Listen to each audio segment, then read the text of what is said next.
Tibbi maarifləndirici məlumatların düşünürəm ki, çox faydası var sosial mediada.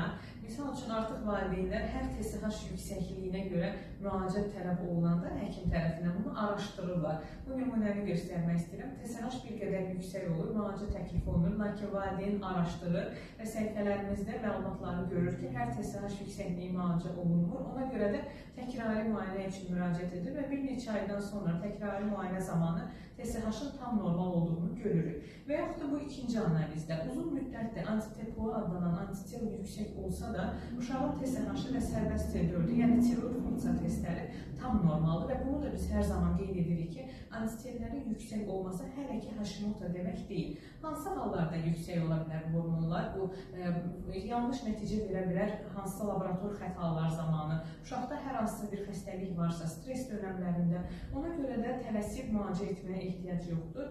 Lakin mütəxəssis fikrində almaq lazımdır. Əgər analizlər uyğundursa, normaldırsa təkrarlı kontrollarda heç bir müalicə tələb olunmur.